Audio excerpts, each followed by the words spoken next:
So we're gonna take this thing out and finally we won't have to use that anymore. Nice high five.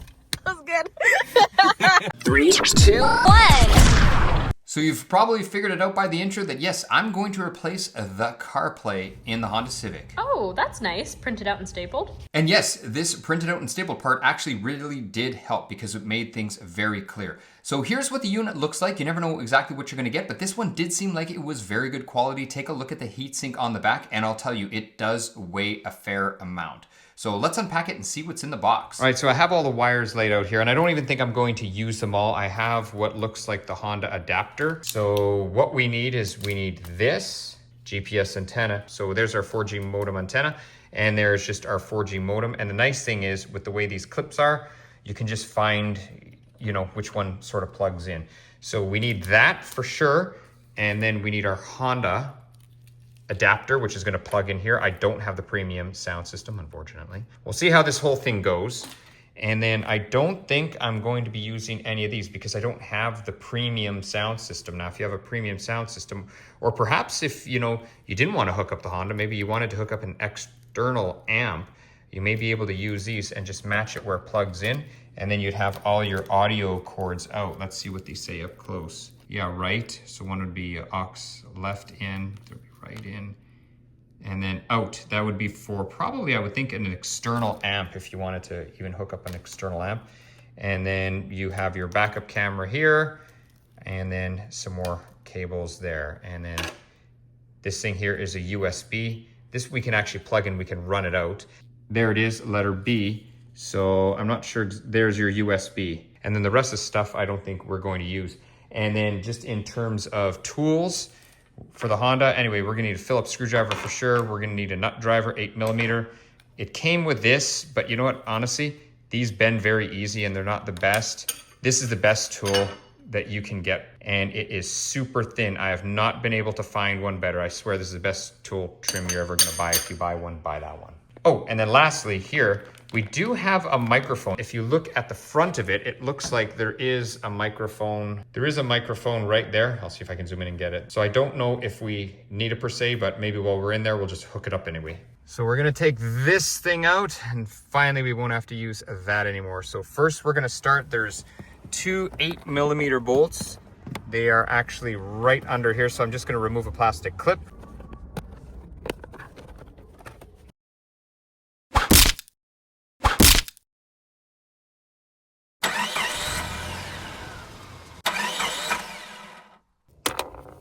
There we go. Both fell down. That worked out. There we go. There. Very nice. Now we're gonna get a Phillips screwdriver. Right here, there's a Phillips. There we go.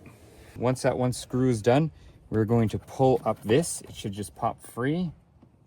You wanna break your dash. So you're gonna pull it back. So we're gonna use this. There we go. Very nice.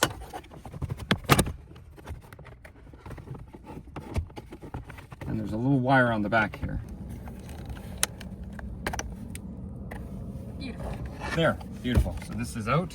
Now we're going to undo this piece and this should just pull forward. There we go. There we go.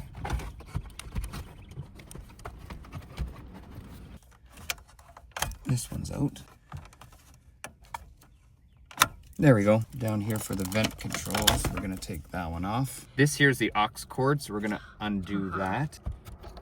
This is what it looks like. So that's our aux cord that we actually installed. And here, I don't know what this is, it's something, but we'll see what that is. And then same thing here. There we go. And now that's it. She's free. So now what we're gonna do is we're gonna change over all of the parts. Switch, so we'll do one at a time.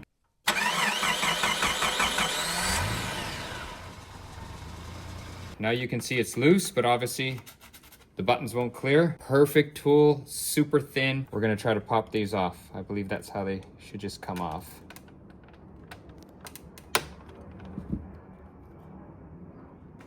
And they do. This is the tool you want, or else you can damage these. So it actually, look, it gets right under there. and just pops them right off. So I did find that the transfer of the parts was pretty straightforward. Just take your time and do what I did and just do one piece at a time. Now, the one thing I found was a passenger side airbag light. There's no hole for it in the aftermarket unit. I did contact the manufacturer and they said they're all made that way. So I did some online searching and it appears they're right. So how are we going to deal with this? I'm just going to put it behind the dash and plug it in. This way we don't have a wire that's not connected. We'll do one at a time and then just like that. So now we have these ones. You can see they're these steel ones. There, got it. I saw exactly where it went right here. Now, when you're changing over the steel ones, you do have to be careful. And what I found is by using a pair of pliers, I was able to crimp them just a little bit to make sure that they were snug on the new unit. So now you can see I have everything all transferred over. Here's the old factory one. So really gutted, nothing to it. And then here is the new one. Here's the hazard switch right here. And you know what? Here's where this airbag light is supposed to go. You can see that it just the way it's manufactured and the way the vent is, it's just not going to work. So as I mentioned earlier, we're just going to stick it behind the dash. So here we have everything taken off. Two connectors here. So one is for the airbag light. It's just a light. It's not a switch. And then the other one is for the hazards. Now, if we move over here, this one on the bottom, this one is for all your HVAC controls, so your vents, your air conditioning, all that stuff. We reach back here, we get two. This one is going to go to the wiring harness supplied. I'm going to show you. This other one, if you're wondering, why do we have two? The reason we have two, this one is actually for steering controls, which this Honda doesn't have and doesn't use. And if you're wondering what this cord is on the bottom here, right here, it's an aftermarket auxiliary cord that's just not needed anymore. And then this one right here, this will go into one of the connectors into the unit that we're going to splice in. So let's start with the wiring harness first. So we're going to take the factory, this is the big connection that has the power and everything, and we are going to plug it in. So it should go like this. There we go. And it's clipped in perfectly. Then what you do is this would plug in to that one, just like that. This little adapter here, and I don't know, maybe this is for the radio, I think. I'm not sure exactly what it's for, but I'm going to plug this in like so. There we go. And then this will go to the back of the radio. So the only thing we're really plugging in is this to the back of the radio. This, what I'll show you, that's it, just two things. So now that I've explained all the factory sort of connections, there is a couple connections that have to go to the unit. So this is the GPS antenna, and I'm gonna run it up through the dash, so I can just pull this up, it's not a big deal. The other antenna that we have to do is this weird looking guy right here. Now this is a 4G modem antenna, and you wanna make sure you hook this up, because I did do a little trial, and if you don't hook this up, it just doesn't work very well. So this will connect on the back, and this, what I'm gonna do is I'm just gonna tuck it in just right down there. I'll tuck it in right below down there, and we can just leave it there. And then we have lots of extra wires here to screw to the back. So, all right, so in addition, I drilled a few holes just to come through here for the wires, because the one thing I should mention is to install this, which is the CarLink. This is very important if you're gonna want CarPlay. It says CarLink on it. Here's the end adapter on it. It's purple and it plugs into the back of the unit. So you can have your choice. You can either have wired CarPlay or wireless CarPlay. It really is up to you, but I put the wire in here anyway, just so if there's someone else comes in the car, then they can easily just plug in their phone and use their CarPlay if they really want to. Now it is all plugged in. It's time to move the unit in, and we're gonna hook up all the connectors at the back. We have absolutely everything. The one connector that I'm hiding back here too is this modem for the 4G. So that'll plug in and we'll tuck it back there along with the microphone I showed you guys. It's right here. Or not microphone, it does remind me of a microphone, but that's that fancy antenna that it does need. And here are the connectors for that. So we'll do that. I just want to mention the external microphone very quickly. I believe you don't need it. If you want, you can hook it up. It's very easy. All you do is follow the wire, you clip this piece in, and then that goes to the back of the unit. But the unit has those built-in microphones, and I found they work just fine. All right, so as I told you before, we don't have the airbag connection in the unit. So what I'm going to do is I'm just going to plug it in, and I'm just going to leave this one behind the dash. It's plugged in. Now, time to hook up the unit. The purple one, very important. That is for our CarPlay, so we're going to connect that one there. These other purple ones, they go here. These are for the 4G. Here it is, another purple one. And this is for our radio, if anyone ever listens to the radio anymore. And then right in here, right here. And that one, I believe, is for our modem, if I'm not mistaken. I'll just check. Yes, that one was for our modem. Should be another screw-on one, if I'm not mistaken. So this one's going to go right here. Now this one, this is connected to our factory wiring harness, nice and clean. That one is going to go at the top, right here, just like that. So that one's plugged in. The one here we have setting on the bottom, just like so. This one at the bottom. This goes back into our climate control module.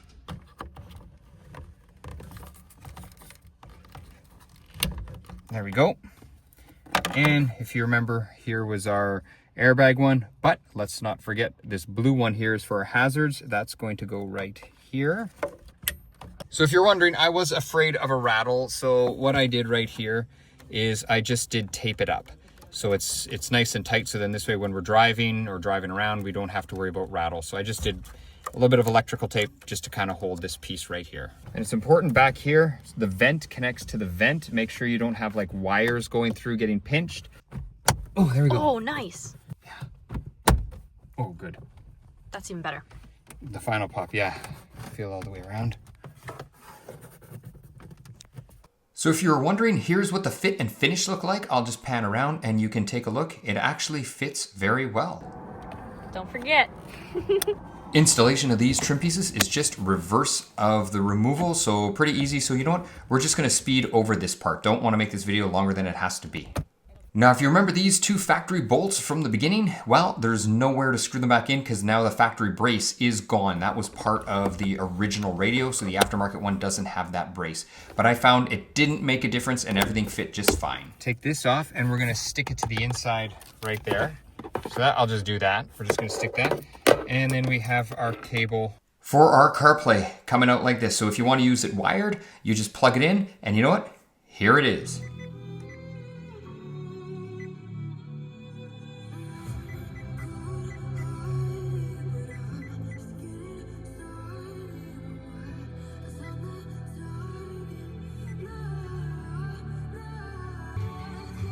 Now this video probably isn't doing the audio any justice. These surround sound adjustments really do work and you can hear them. And the one thing I really want to say is the amplifier is way better than the factory amplifier. I get a lot more bass, a lot more volume. I'm actually very, very impressed. What can I say? It does exceed my expectations. On this screen, we have the subwoofer frequency roll-offs. You can see here, I'm zooming in here. So you can adjust for your subwoofer, but even if you don't have a subwoofer, if I click this other button here, there's our factory speakers or whatever speakers you have hooked up, just not a subwoofer. And you can control your bass extension. So you have a lot of adjustments on this unit. I really like it. Here's another screen here where depending on where you're sitting in the car, it'll actually adjust the music. So you got driver, co-pilot, rear, and all. So just another way to adjust it. So I've just found there was a lot of adjustments available for the audio. Now here's streaming, but we can't stream because we're gonna get copyrighted. And here's the radio, and you know what, we can manually tune. So if you're in a zone that doesn't have very good reception, you can manually tune it. I found the menu really, really easy to use. And if you're wondering how the factory maps or navigation looks like if you don't have CarPlay, here's what it looks like. So it was actually quite simple to use. It was easy. And I did like the touchscreen, so that was nice. But me personally, I like the CarPlay, so I'll be using mine with CarPlay. But if you don't have CarPlay, then hey, you can use the factory maps. Nothing wrong with the factory maps. As I mentioned before, the menu is really easy to use. And if we push the center button, we can see all of our apps. So for example, we can even open up the browser. So I wanted to see how well it worked. And there is the browser. There's me. That's pretty cool. That's really cool. Yeah. That's really, really cool.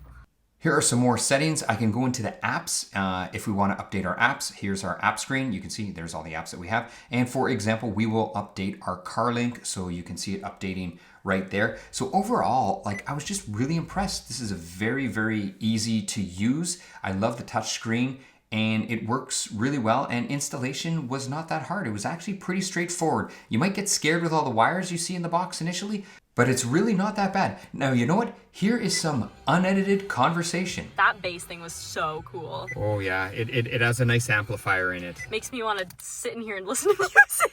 I know. So that was some unedited audio just to show you how impressed I really am with it. Like, I'm really impressed with this unit and I'm glad I got it. So I guess now all that's left to do is we're gonna stick this piece right here. And then what we're gonna do is we're gonna pull the plastic off the unit and let's get rid of that old nasty CarPlay. Finally removing this thing, because now we have a nice one.